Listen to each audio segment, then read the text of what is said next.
Hi hello నమస్తే welcome to my channel అనుప్రసన్న. అందరు బాగుండాలి, అందరు నేను కూడా ఉండాలి. ఏంట్రా ఇది మళ్ళీ వచ్చింది అనుకుంటున్నారా? ఏం లేదు, నేనైతే స్పెషల్గా రాగి సంగటి చేసిన. అది ఎలా చేసినా ఏంటి అనేది మీకు కూడా చూపించాలనుకుంటున్నా.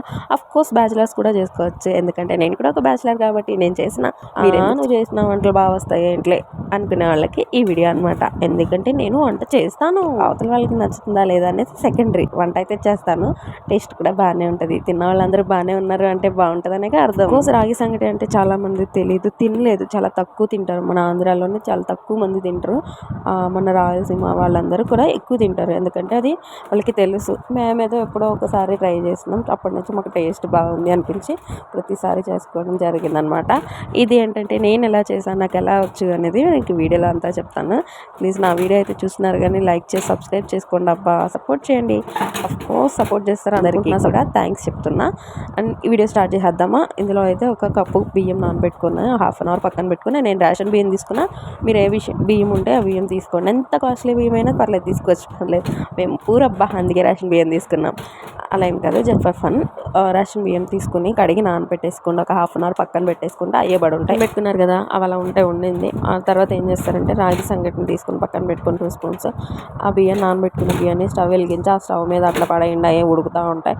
అది ఎలా అవ్వాలంటే మనం చలివిడి శుద్ధ అయ్యి పక్కన పెట్టి టీవీ పక్కన కూర్చొని చలివిడి శుద్ధ చేస్తాం కదా అన్న, ఆ మాదిరి అయిపోవాలా. వాళ్ళు అవ్వకపోయినా మీరే దగ్గరుండి చేసిన పర్వాలేదు, పరవణం పిండినట్టు పిండేయాలి ఆ అన్నాన్ని. పరవణం అయిన అన్నంలోనే ఒక స్పూను ఉప్పు వేసుకోండి. ఉప్పు వేసుకోకపోతే అసలు బాగోదు, చప్పగా ఉంటుంది. ఉప్పు కన్ఫామ్గా ఉండాలి.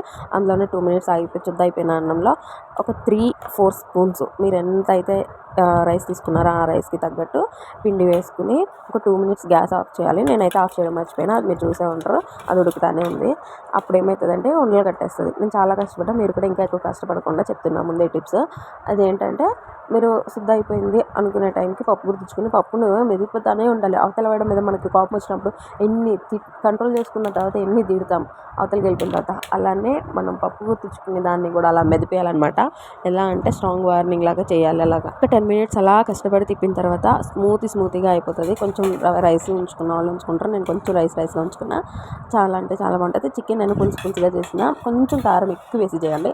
మసాలాని కంటేలాగా చేస్తే చాలా బాగుంటుంది, మనకి చప్పగా కూడా అనిపించదు. అండ్ ఇంకేంటంటే మన బాడీని ఓవర్ కూల్నెస్ ఇస్తుంది మన మసాలా ఎక్కువ వేసినా కానీ పర్వాలేదు. బిర్యానీ వద్దు, రాగి సంగటి వద్దు కానీ దీన్ని పెట్టి ట్రై చేయండి, ఓకేనా. ఈ సమ్మర్కి ఇంత హాట్కి చాలా బాడీకి కూల్నెస్ ఇచ్చేది ఈ రాగి సంగటి. చూసారుగా నా ఈ చిన్న వీడియో, మీకు నచ్చినట్టయితే లైక్ చేసి సబ్స్క్రైబ్ చేసి సపోర్ట్ చేయండి. ఉంటాను, బాయ్.